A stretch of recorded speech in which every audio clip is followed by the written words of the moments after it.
Halo semuanya, balik bareng aku Noel dan selamat datang di Apa Jadi Bahas. Dan video kali ini bahas film lagi, yaitu The Materialist, film keluaran 2025 dan sebuah film yang cukup menarik gitu ya. Tapi nontonnya aku bajakan, jadi download ada deh pokoknya. Dan awal film ini tertarik karena yang pertama aku orang yang suka banget nonton romance dibanding dengan action sebenarnya. Dibanding dengan action lebih suka romance walaupun dia mungkin romance sci-fi, romance yang biasa banget drama, itu aku suka banget. Dan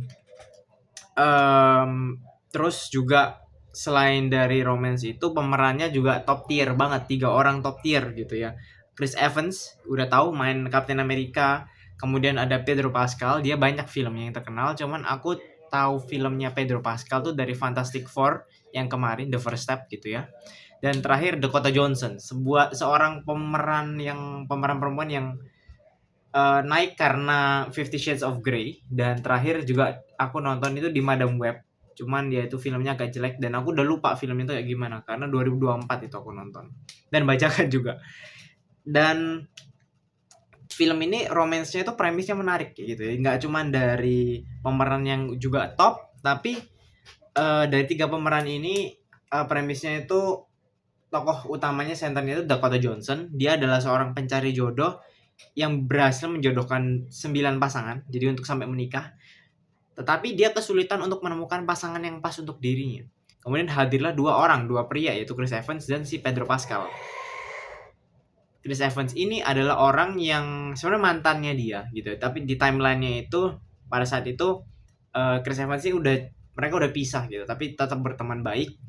Jadi Chris Evans ini dia seorang pekerja gitu ya, pekerja kelas bawah bisa dibilang. Dia jadi waiter, dia jadi apa itu, uh, aku lupa, pokoknya dia pekerja bawah jadi waiter dan teater, dia waktu itu main teater sedikit kayak gitu. Dan kemudian muncul juga Pedro Pascal gitu, jadi seorang yang dari keluarga kaya gitu. Jadi dia generasi kedua kalau nggak salah. Dan aku di sini nggak sebut pakai nama karakter di dalam karena aku udah lupa nama karakternya itu siapa gitu ya. Jadi kurang lebih itu, dan dihadapkan dengan sebuah dilema untuk Dakota karena Pedro Pascal dia deketin kayak cariin aku jodoh kayak gitu loh, tapi pada akhirnya dia tertariknya tuh sama Dakota Johnson yang akhirnya mereka pacaran, tetapi ada kehampaan gitu. Pedro Pascal punya duit yang banyak banget gitu ya, karena konglomerat, tetapi pada akhirnya dia ya cuman hampa gitu dengan ke duit itu, kayak hampir nggak ada masalah yang dihadapin, nggak ada naik turun kehidupan, yang akhirnya dia merasakan sebuah kekosongan dalam hidup. Dan harapannya dengan kenal dengan si Dakota, dia menemukan sebuah itu ya, mungkin bisa bilang cerita hidup dan segala macamnya. Dan kenapa alasan putusnya sama Chris, karena yang pertama secara ekonomi Chrisnya kurang bagus gitu. Dan sebenarnya masa cuma duit gitu ya, Chrisnya kesusahan uang. Salah satu konflik yang mereka hadapin itu pernah pernah ada konflik nyari parkir gitu. Parkir di kan base-nya di New York, itu biaya mahal banget. Untuk parkir aja berapa menit itu udah berapa dolar gitu, 20-an dolar, itu kan mahal banget. Apalagi mereka mau ngerayain anniversary, pada akhirnya batal karena masalah parkir. Chrisnya mau nyari parkir yang lebih jauh aja nggak masalah, yang penting bayarnya lebih murah. Tapi Dakotanya karena pekerjaan bisa bilang lebih lumayan dibandingkan si Chris, dia milih udah nggak apa-apa, parkir aja gue yang bayar gitu. Tapi ya padahal ada konflik, mereka tengkar di jalan dan segala macem, anniversary-nya batal. Cuman yang menarik ada disinggung sedikit kayak sama Pedro ya di beberapa scenes berikutnya, kayak aku pernah loh ngeliat pasangan yang tengkar sampai di jalan dan dia nanyain, dan itu satu yang cukup menarik kayak gitu. Dan itu bisa bilang cukup relate dengan aku gitu, sebagai pria nggak pernah punya pacar dan cukup takut untuk memulai hubungan karena ada tekanan bahwa pria itu harus provide secara ekonomi, terutama secara ekonomi gitu ya. Dan itu tekanan yang kebawa sampai aku, dan bahkan di Chris ini juga dia terbawa ya. Dia sebagai pria dia merasa dia harus provide entah apapun itu, walaupun si perempuan makes more money kayak gitu. Jadi tekanan itu yang susah. Kemudian pada saat dia juga pacaran dengan si Pedro, wah dia enjoy gitu, dibeliin ini, dibeliin itu.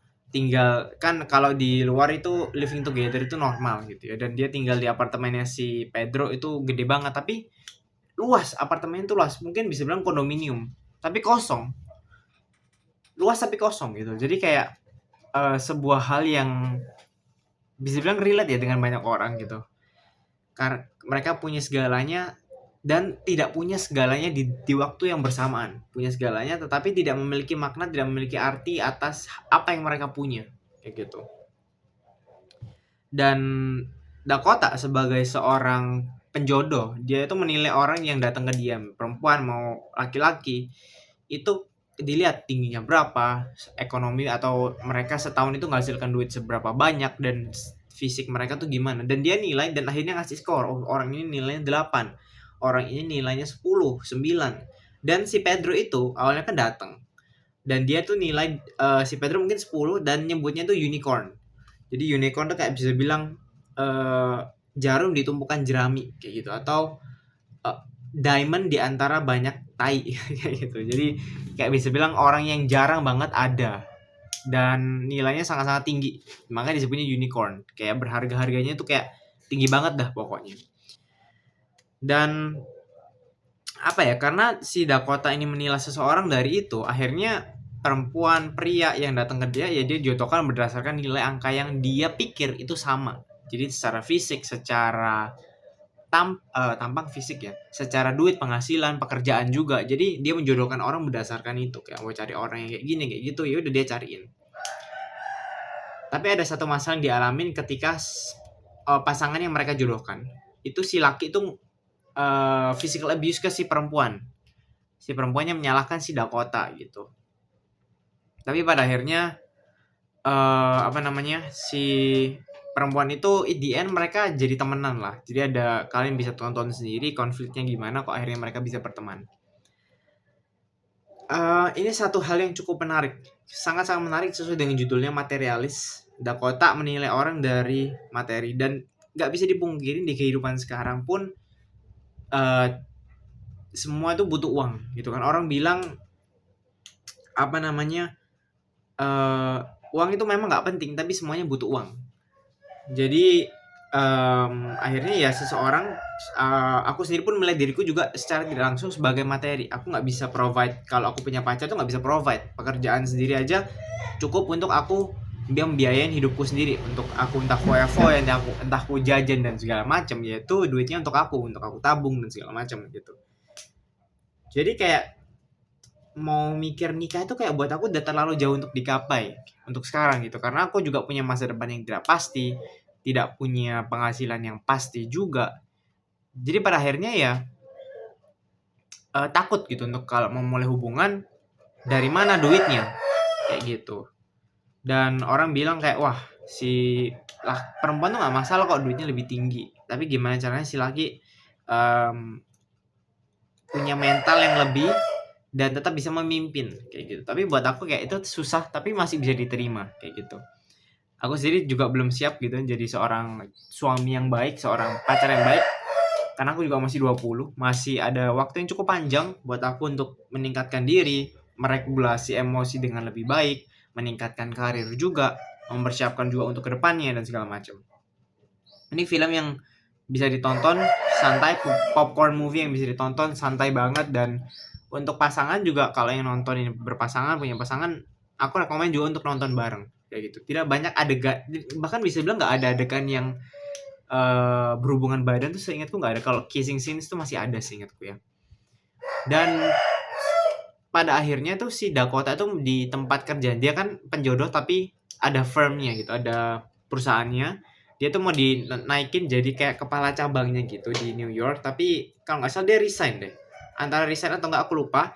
Dan di endingnya, ini spoiler ya, itu dia tetap pada akhirnya balik sama si Chris gitu. Kalau sama si Pedro dia hampa, karena ya Pedro kerja terus, sama si Chris ada konflik masalah. Dan setelah aku nonton kayak mikir, masalah itu yang bikin kita hidup. Kalau kita hidup udah nggak ada masalah, itu bukan hidup namanya. Jadi satu hal yang cukup menarik, konflik, masalah itu sebenarnya hal yang sebenarnya jangan dihindari. Kita hadapin itu karena itu akan nggak cuma kasih kita pelajaran, tapi membuat kita hidup. Bukan lagi merasa hidup, tapi hidup. Aku juga sering sekali menghindari masalah. Bukan sebagai pasangan, tapi dalam kehidupan sehari-hari, kayak ketika ada kuliah, ketika ada tugas-tugas sederhana yang harus aku kerjakan, ya aku menghindar. Tapi akhirnya ketika menghindar itu ada rasa kayak ini hidup atau enggak sih? Dan satu pelajarannya untuk ngelanjutin seriesku yang di Hidup Biar Nggak Mati ya, masalah itu yang bikin kita hidup, jadi jangan menghindari masalah. Dan ya udah kurang lebih gitu sih. Tapi satu hal ya yang aku bikin suka banget sama film ini itu pengambilan kameranya gitu. Sebagai seorang yang suka banget sama dunia foto dan video, walaupun juga skillsku masih kurang, mencari angle juga viewku masih sempit banget. Tapi dengan nonton dari film ini kayak anjir angle-nya tuh bagus banget. Mungkin teman-teman yang suka dengan dunia filmografi, videografi apa ya kayak gitu-gitu. Ini satu film yang bisa dijadikan referensi ketika ada split gini di tengah itu ada kayak semacam pembatas secara tidak langsung, jadi ada orang tokoh utamanya itu ada di sini, terus di sini tuh ada kayak ya udah hiasan belakang, jadi ada batasan itu kayak itu bagus banget. Dan terakhir ada banyak ya, cuman dua scene yang aku paling inget yaitu yang pertama dan terakhir tuh ditutup dengan golden ratio. Jadi golden ratio kan yang lingkaran gini ke tengah, dan ditambah kenapa aku bisa bilang golden ratio, jembatannya itu ada jembatan di atasnya itu kayak agak dimiringin, dan apa ya itu kayak mengarahkan banget karena tokoh utamanya di tengah, di senternya golden ratio-nya itu. Jadi ini film yang bagus banget. Aku lupa nama, Celine Song kalau nggak salah itu sutradaranya tuh. Asem itu kayak bagus banget, dan aku lupa ngasih nilai berapa, 9 atau 10. Ceritanya bagus, pengambilan latarnya menarik. Ini kan keresahan ya. Jadi film ini datang dari keresahan juga yang ada di dunia nyata yang orang juga alamin kayak gitu, kayak menilai seseorang dari materi, dari nilai hidup mereka. Nilai hidup dalam arti secara materi itu sekali lagi ya. Duit, fisik. Itu kan fisiknya yang pertama kan bukan sesuatu yang kita bisa minta secara langsung ketika lahir ya. Kita lahir dengan apa adanya. Aku lahir dengan ya udah kayak gini. Tapi ya gimana caranya kita untuk menilai diri kita itu berharga sebagai seorang Kristen gitu ya. Aku menilai diriku berharga karena Tuhan tuh rela mati buat aku. Karena aku dikasih oleh Tuhan and I see that. Aku ngelihat itu dan mengalami hal itu. Ya gimana cara aku merawat diri. Untuk sekarang memang aku lumayan nih dalam setahun terakhir naik sekitar 10 kilo. Dan untuk aku juga jarang banget olahraga, bahkan di tahun ini 2025 aku olahraga baru sekali dan itu pun cuma angkat beban doang, dan itu mungkin sekitar 30-40 menit doang. Jadi nggak terlalu kerasa kayak gitu. Jadi ke depan yang pasti belajar untuk merawat diri dengan lebih baik. Jadi untuk teman-teman yang nonton, jangan nilai diri kalian dari apa yang kalian punya, tapi nilai diri kalian berdasarkan apa yang udah Tuhan kasih buat kalian. Untuk teman-teman yang non Kristen, aku bingung gimana cara ngasihnya, tapi kita sebagai manusia kita udah berharga di mata Tuhan. Karena dalam pemahamanku sebagai seorang Kristen, kok bisa aku merasa diriku berharga karena ada Tuhan yang dia rela meninggalkan semua kemuliaannya untuk menjadi manusia, rela dihancurkan, bukan dihancurkan, rela disiksa, dihina, direndahkan, karena kematiannya itu akan menebus kita. Kenapa Tuhan harus mati dan segala macam itu akan jadi cerita yang cukup panjang. Tapi satu pak yang perlu teman-teman pahamin, terutama teman-teman yang Kristen, kalian tuh berharga. Karena Tuhan mau mati buat kalian. Dia Tuhan yang punya semuanya, tapi rela meninggalkan semuanya untuk kita yang bukan siapa-siapa, yang akhirnya menjadi siapa-siapa untuk Tuhan. Sekian dari video kali ini. Semoga review film ini dan sedikit pelajaran bisa membantu kita semua. Sampai jumpa.